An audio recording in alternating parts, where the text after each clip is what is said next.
Ayun mga guys, nag-adobo ako ng adobo sa gata.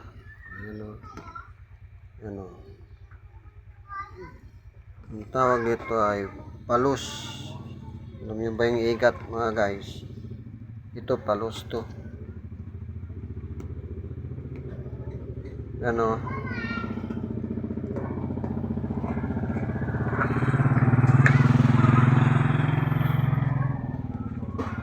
Adobo ko muna to guys, tapos niluluto ko ito doon sa pangalawang piga ng nyug. Ito yung unang piga. Yan. Lagyan ko na rin ng sili.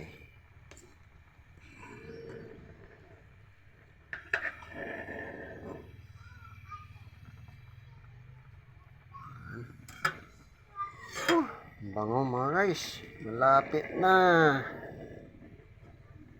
Maluto.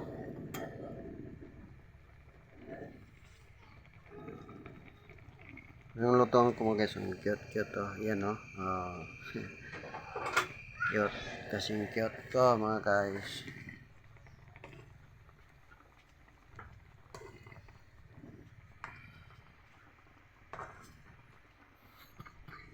Tulog na tulog yung pusa ko. Si Ching oh. Si Ching.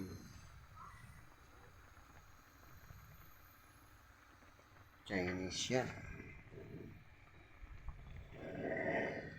Ito si Chin Chin. Asawa niya. Yan ang buntis na. Lapit ng mga anak.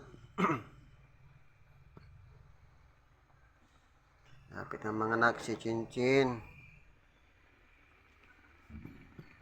Balik natin dito sa adobo sa gata. Malapot na siya mga guys. Oh. Lapit na siya lumapot. Oh. Pag medyo matuto yan ito, ihulog naman natin na yung unang piga ng gata. Ito mga guys. Para malapot na malapot siya.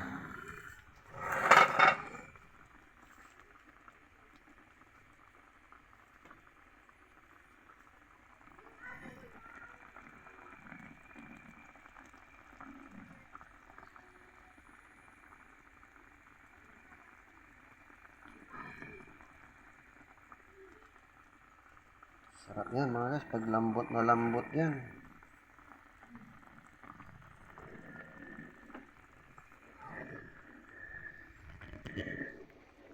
Bigyan ko ng 5 sili. Para sabihin pag kumain,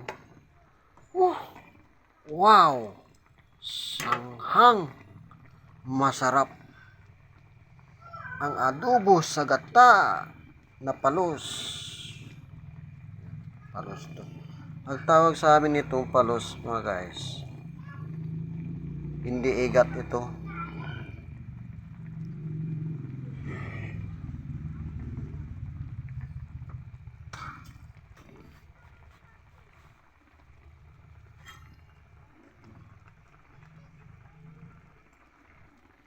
Ito yung tinatawag na ulsob sa amin. Yan, ulsob. Tatawag sa amin ulsob. Pero sa Tagalog to, palos. Iba rin yung igat. Yan. Malapit na matuyo.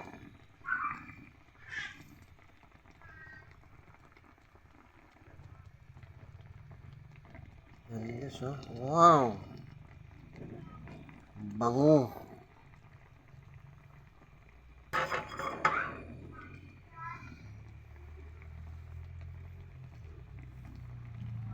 Papakita po ko ulit mamaya guys pagka matutuyo na at maihulog ko na rin itong unang tiga ng gata para lalapot siya gatang-gatang na mamantika sa gata.